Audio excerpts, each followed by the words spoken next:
Corona के चलते लगे लॉकडाउन के कारण लंबे समय के अंतराल के बाद आज अंबाला में लोगों की समस्याएं सुनने के लिए गृह मंत्री अनिल विज ने जनता दरबार एक बार फिर से लगाया। हरियाणा के कोने कोने से लोग विज के दरबार में अपनी समस्याओं को लेकर पहुंचे। ज्यादातर समस्याएं पुलिस महकमे को लेकर देखने को मिली।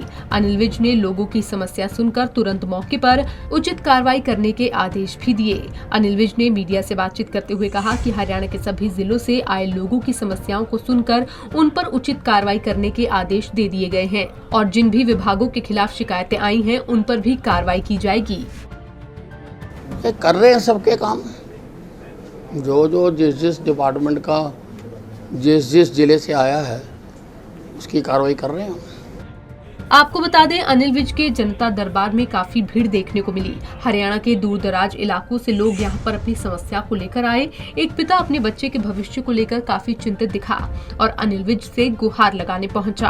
अपने बेटे की समस्या के लिए आए हैं जी। जो टीचरों की हमारे घर पे ना बेटा है, हमारा 16 साल का हो चुका है, अभी तक कोई टीचर घर नहीं पहुँचा है। उसकी टीचरों की शिकायत के लिए यहाँ पे आए हैं हम लोग। हमारी कोई शिकायत नहीं, पहले कोई सुनवाई नहीं हुई, इसलिए आज बहुत दिन बाद दरबार लगा है।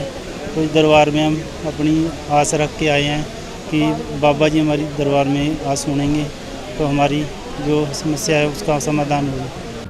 पिछले दिनों अंबाला में सहारा इंडिया के चेयरमैन सुब्रत राय, निदेशक ओपी श्रीवास्तव, क्षेत्रीय प्रबंधक प्रशांत कुमार वर्मा, एरिया मैनेजर अतीक अहमद और रीजनल मैनेजर संजय त्यागी पर केस दर्ज किया गया, लेकिन अभी तक इस मामले में आगे कोई एक्शन नहीं हुआ है, जिसके लिए सहारा इंडिया में निवेश करने वाले और एजेंट्स अनिल विज के पास जल्द कार्रवाई करवाने की गुहार लेकर पहुंचे, जिस पर अनिल विज ने कहा कि इस मामले को लेकर कार्रवाई जारी है।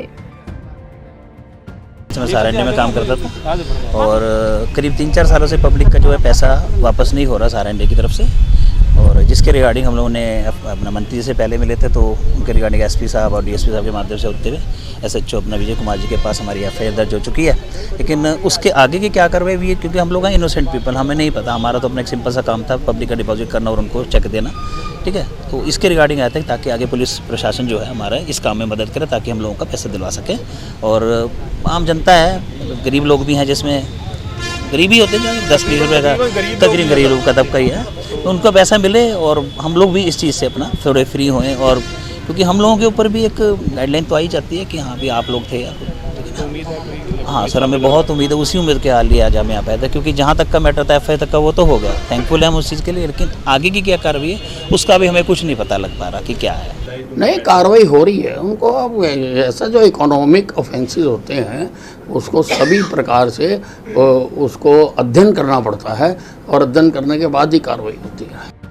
वहीं 26 जनवरी को लाल किले की घटना में आरोपियों की पंजाब सरकार द्वारा कानूनी और वित्तीय सहायता करने के ऐलान पर अनिल विज ने कहा कि 26 जनवरी को जिसने भी लाल किले पर हमारे तिरंगे का अपमान किया है वो देशद्रोही है और जो उनकी मदद करेगा वो भी देशद्रोही ही होगा। जिसने भी लाल किले पर इस तरह का खेल किया है,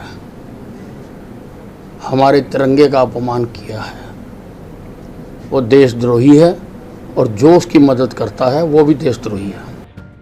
वहीं असम और मिजोरम विवाद पर राहुल गांधी के केंद्र सरकार के ऊपर सवाल खड़ा करने पर अनिल विज ने निशाना साधा। उन्होंने कहा कि केंद्र सरकार 2 प्रांतों के विवाद को सुलझाने का प्रयास कर रही है। वहीं राहुल गांधी पर तंज कसते हुए उन्होंने क्या कुछ कहा, आप भी सुनिए।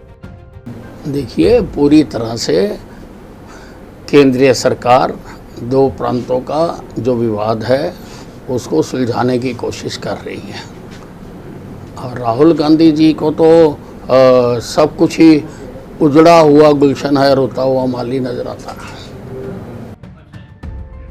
आपको बता दें, कोरोना के चलते लगे लॉकडाउन के कारण लंबे समय बाद अनिल विज ने जनता दरबार लगाया और जनता दरबार में बड़ी संख्या में लोग पहुंचे। वहीं जनता दरबार में पहुंचे लोग अपनी शिकायत के निवारण को लेकर काफी आश्वस्त भी नजर आए। पंजाब केसरी टीवी के लिए अंबाला से कृष्णवाली की रिपोर्ट।